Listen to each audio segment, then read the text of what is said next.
The Southern Railway was the South's main railroad that served most of the states near the Gulf of Mexico and up to the Great Lakes. From main passenger trains to bustling freight trains, Southern did it all. Today, I will talk about how the Southern Railway came to be, its prime time, and its fall into merger. Let us begin.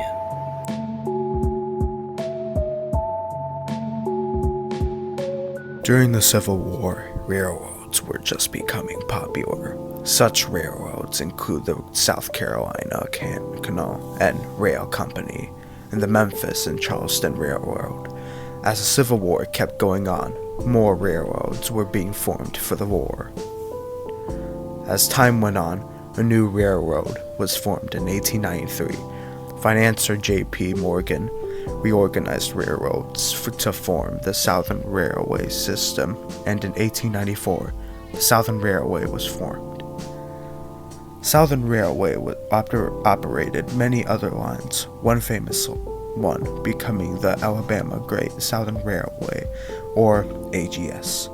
The Southern kept operating various lines in the South.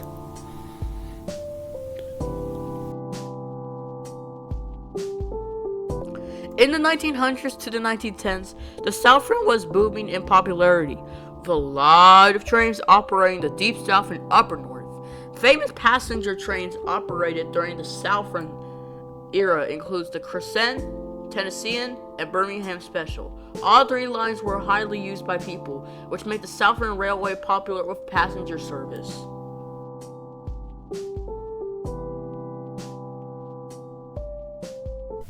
As the years go on, Southern finally switches to diesel in 1941, retiring all steam locomotives, last one being in 1953.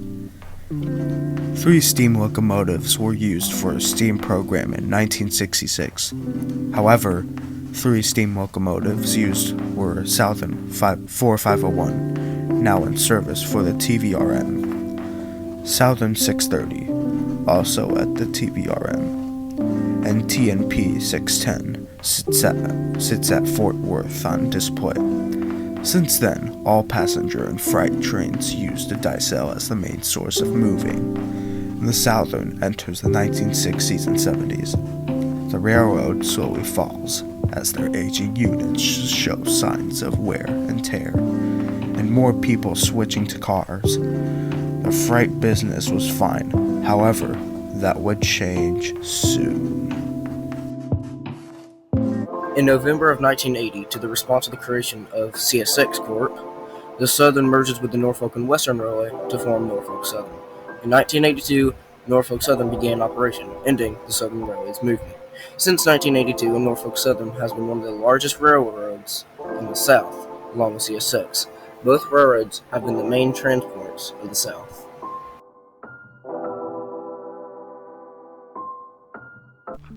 The passenger trains operated by the Southern fell into Amtrak, which took over most passenger lines in the U.S. The Southern Crescent was formed into the Amtrak Crescent, which is one of the most used lines on Amtrak's eastern system, running from New York to New Orleans, stopping in cities such as Atlanta, Birmingham, Tuscaloosa, Meridian, Washington, D.C., and more of those. Norfolk Southern was the future of Southern, and since the merger, things have been going alright for the railroad, with 20 heritage units being formed in honor of the railroads taken or formed into the NS, with NS 8099 being the Southern Heritage Unit and NS A103 being the NNW Heritage Unit.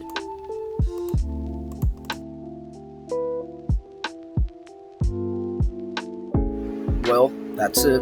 This was a long video to make, but I hope it was worth it. Subscribe to Midnight Documentaries and Zayto Dope and PhotoShots. Like the video, comment, and just help this channel grow. It means a lot. And with that, thank you for watching, and I'll catch you next time. Goodbye.